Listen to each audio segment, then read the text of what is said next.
Hello students, क्या आप जानते हैं कि हमारे अर्थ के चारों तरफ आज के टाइम पे कितने सैटेलाइट रिवॉल्व कर रहे होंगे?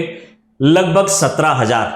जी हां, लगभग 17,000 सैटेलाइट्स हमारे अर्थ के चारों तरफ रिवॉल्व कर रहे हैं, जिसमें से कुछ टेलीकम्युनिकेशन के हैं, कुछ मीटरलॉजिकल के हैं, कुछ रिमोट सेंसिंग सैटेलाइट्स हैं। और ये सभी सैटेलाइट्स के अंदर अगर हम टोटल वर्किंग सैटेलाइट्स को देखें तो वो 7 या 8,000 से ज्यादा नहीं है। यानी टोटल 17,000 के आसपास सैटेलाइट में से सिर्फ 7-8,000 ही वर्किंग कंडीशन में है।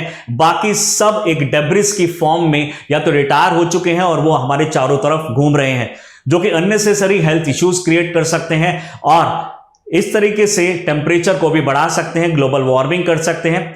नासा के साइंटिस्ट डोनाल्ड जे केस्लर ने बताया है कि जो ये स्पेस डेब्रिस या फिर स्पेस में जो अननेसेसरी सैटेलाइट्स रिवॉल्व कर रहे हैं, वो एक टाइम ऐसा आएगा कि बार बार वो टकराने लग जाएंगे और टकराने की वजह से फर्दर छोटे छोटे पार्टिकल्स में बढ़ते चले जाएंगे और उनके नंबर्स बढ़ने के इफेक्ट को ही उन्होंने बोला कास्केडिंग इफेक्ट। इस कास्केडिंग इफेक्ट की वजह से फ्यूचर में हो सकता है कि जो सनलाइट है प्रॉपरली अर्थ तक ना पहुंच पाए, या फिर ऐसा भी हो सकता है कि सनलाइट ज्यादा ट्रैप हो जाए जिसकी वजह से ग्लोबल वार्मिंग भी हो सकती है। यानी इसका नेगेटिव और पॉजिटिव दोनों एस्पेक्ट हो सकते हैं। इसका हो सकता है कि ये हमारा टेम्परेचर को, ग्लोबल टेम्परेचर को कम करे या फिर ग्लोबल टेम्परेचर को बढ़ा दे।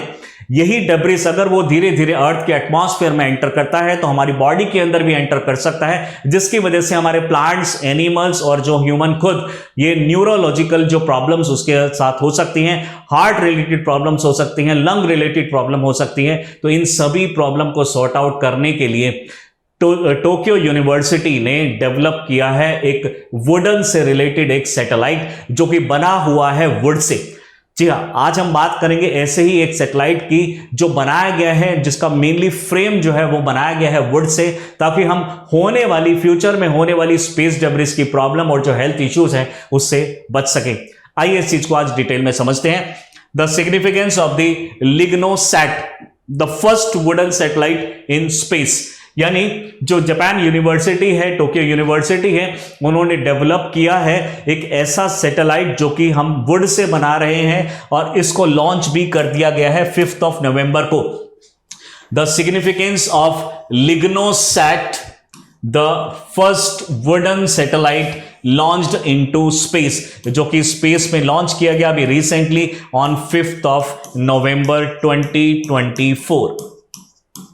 इस सैटेलाइट को लॉन्च किया है स्पेस एक्स की कंपनी ने, स्पेस एक्स के क्रू मॉड्यूल ने, या फिर बात कर सकते हैं जो क्रू कार्गो शिप होता है। कार्गो शिप का मतलब है जो हमारे स्पेस कैप्सूल्स होते हैं जिसमें हम कुछ मटेरियल ले जाते हैं इंटरनेशनल स्पेस स्टेशन। तो 5 नवंबर को इसको लॉन्च किया गया है। सक्सेसफुली ये इंटरनेशनल स्पेस स्टेशन तक पहुंच गया है और इंटरनेशनल स्पेस स्टेशन में पहुंचने के बाद ये वहां 1 महीने तक रहेगा और उसके बाद 1 महीने बाद इसको ऑर्बिट में डाल दिया जाएगा 6 महीने के लिए, और टेस्ट किया जाएगा कि क्या इंपैक्ट पड़ता है एनवायरमेंट का, माइक्रोग्रेविटी का इस वुडन ब्लॉक के ऊपर, इस वुडन सैटेलाइट के ऊपर, जिसके बारे में डिटेल स्टडी की जाएगी। और अगर ये सक्सेसफुल होता है तो फ्यूचर में हमारे जो सैटेलाइट्स हैं, जो जनरली जो आउटर बॉडी एल्यूमिनियम से बनाई जाती है हाई टेम्परेचर विथस्टैंड कैपेसिटी के साथ, वही चीज को रिप्लेस करके वुडन से बनाया जाएगा। स्पेशली कुछ पर्टिकुलर वुड्स इसके लिए और टिम्बर इसके लिए डिसाइड किया गया है, जिसके थ्रू हम ये वुडन सैटेलाइट्स डेवलप करने वाले हैं। A tiny Japanese spacecraft जिसका नाम इन्होंने दिया है Lignosat, aims to test the durability of wood in extreme temperature.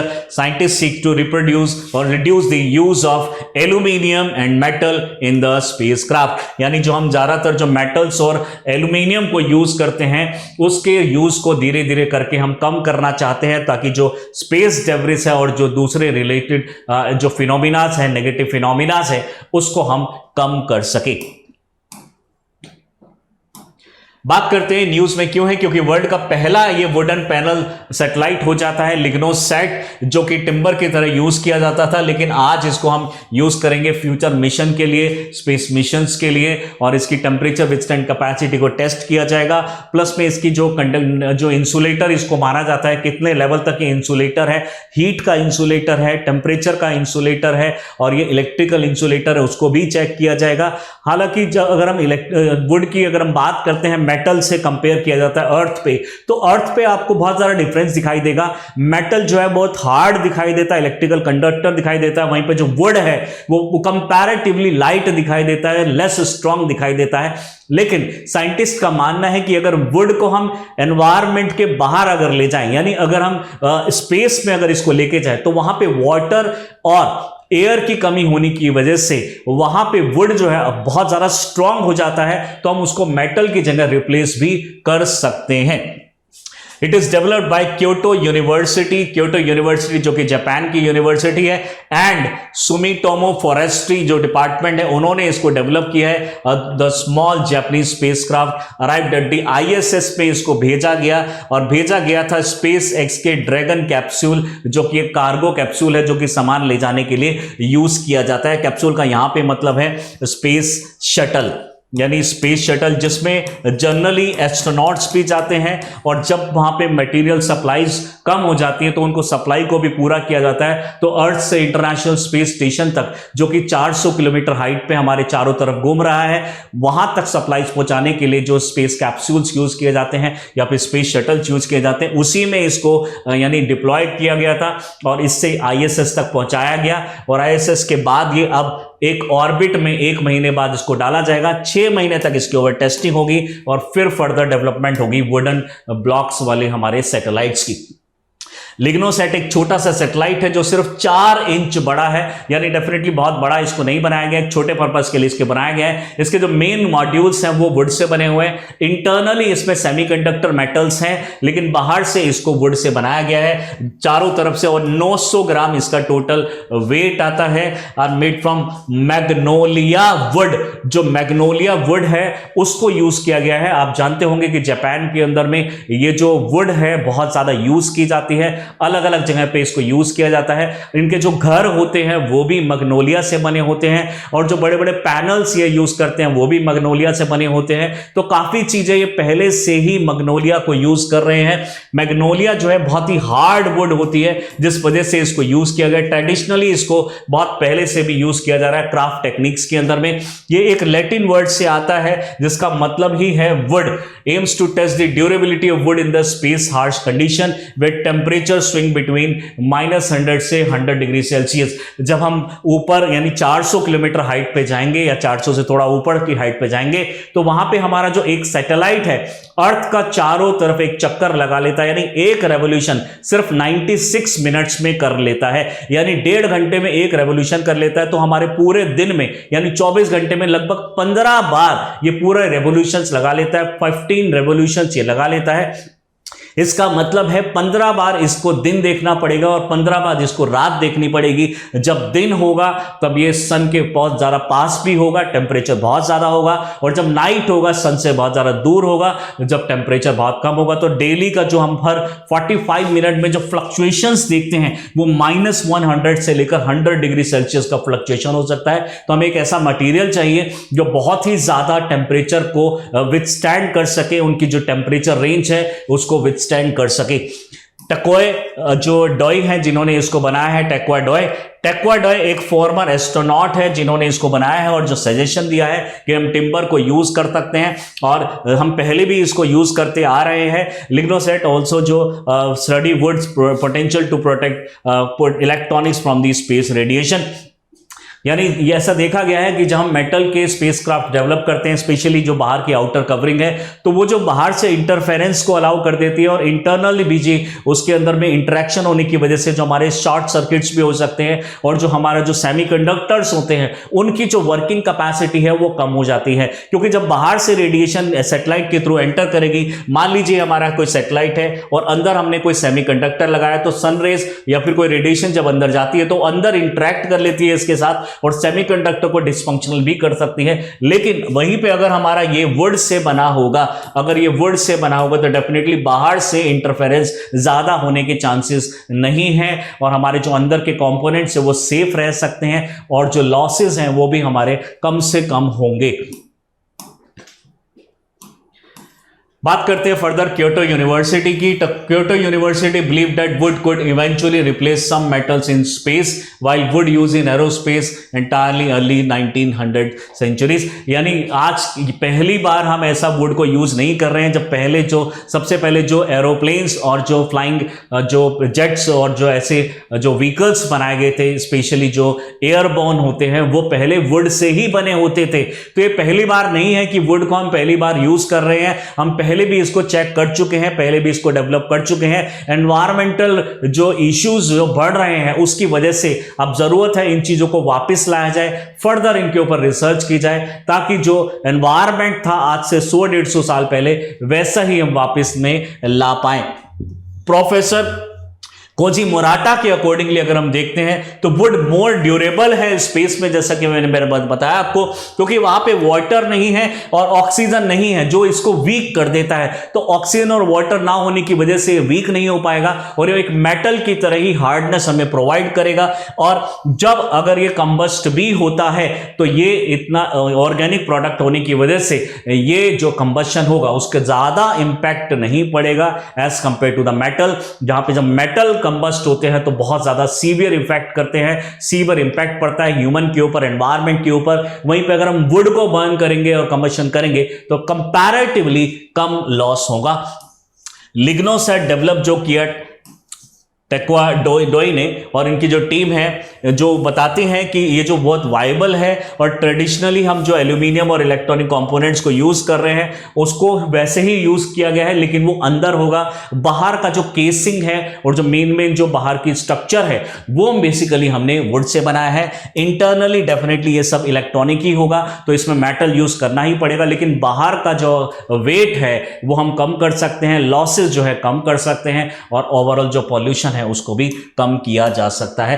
Testing the durability of wood in space, यानी इसको पहले goal is to monitor how wood hold in extreme condition, किस तरीके से रह सकता है। तो सारे टेम्परेचर और सारे जो फिनोमिना है माइक्रोग्रेविटी उन सबको टेस्ट किया जाएगा, सच एज टेम्परेचर मेजर किया जाएगा, फ्लक्चुएशंस कितना ज्यादा इसके ऊपर प्रेशर पड़ता है, कितना कम प्रेशर पड़ता है, कितना टेम्परेचर रेंज रहता है, रेडिएशंस इसके ऊपर क्या इफेक्ट पड़ेगा ज्यादा या कम, ये सारी चीजों को टेस्ट किया जाएगा 6 मंथ के टाइम पीरियड में जो अर्थ के चारों तरफ ये घूमेगा। इंटरनेशनल स्पेस स्टेशन से बाहर निकलने के बाद लगभग 1 महीने बाद इसको निकाला जाएगा। लॉन्ग टर्म विजन है टॉय की टीम जो है उनका कि वुड को एक तरीके से बनाया जाए और फ्यूचर में मून और मार्स के ऊपर भी जब माना जा रहा है कि वहां पे कॉलोनाइज किया जाएगा, इन दोनों चीजों को, मून को भी कॉलोनाइज किया जाएगा, मार्स को भी कॉलोनाइज किया जाएगा, तो उस कॉलोनाइजेशन के अंदर में हमें ऐसी चीजें चाहिए जो कंबस्टिबल ज्यादा ना हो, प्लस में एनवायरमेंटल हैजार्ड्स ज्यादा क्रिएट ना करें,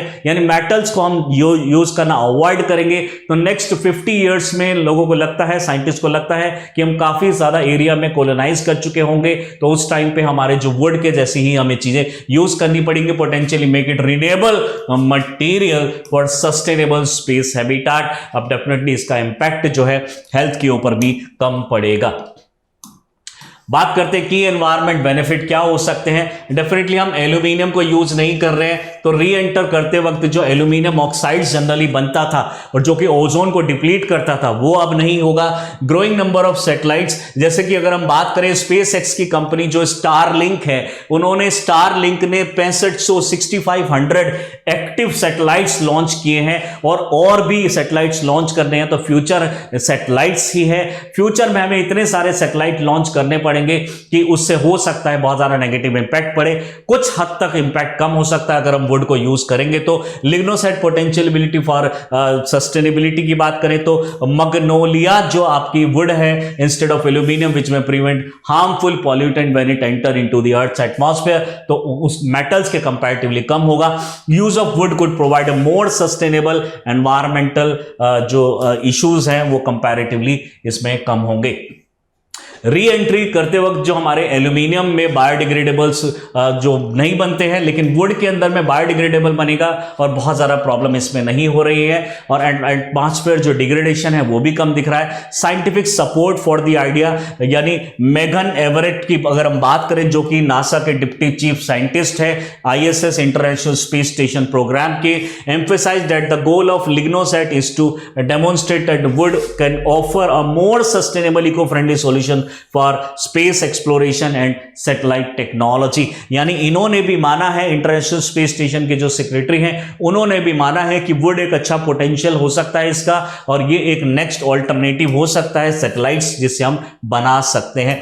लॉन्ग टर्म के एनवायरनमेंट के प्रोटेक्ट जो इम्पैक्ट है उसको हम बचा सकते हैं, स्पेस डेब्रिस से बचा सकते हैं, और जो हमारे बढ़ते हुए सैटेलाइट्स हैं उसका जो टोटल ओवरऑल जो हमारा कॉस्ट है वो भी कम हो सकता है, एनवायरमेंटल प्रॉब्लम भी कम हो सकती है। इसी टॉपिक से रिलेटेड एक क्वेश्चन मेंस का आपके लिए लेकर आए हैं। LignoSat, the world's first wood panelled satellite, aims to test the viability of using timber as a sustainable material for space exploration. Discuss the potential environmental benefits of using wood in space technology with particular reference to the challenge posed by the conventional satellite material and the growing issue of the space debris. इस question को 250 word में try कीजिएगा। इस तरह के environmental जो related issues होते हैं और उससे रिलेटेड जो हमारी टेक्नोलॉजी में क्या चेंजेस लाए जा रहे हैं, यूपीएससी ऐसे बार बार क्वेश्चन पूछता रहा है। इस तरह के क्वेश्चन आने के भी चांसेस है कि हम स्पेस डेब्रिस को कम करने के लिए या फिर एनवायरमेंटल हजार्ड जो सैटेलाइट से होते हैं उनको कम करने के लिए कौन कौन से स्टेप्स डाल रहे हैं, कौन कौन से स्टेप्स ला रहे हैं, वो जो हमारे जो सिस्टम्स के क्वेश्चन आते हैं उनमें इस तरह के टॉपिक्स बहुत ज़्यादा इंपॉर्टेंट हो जाते हैं। और इसी तरह के जो इंफॉर्मेटिव वीडियो जो हम चहल एकेडमी लेकर आ रहे हैं, इसको देखने के लिए do subscribe our channel Chahal academy. Thank you.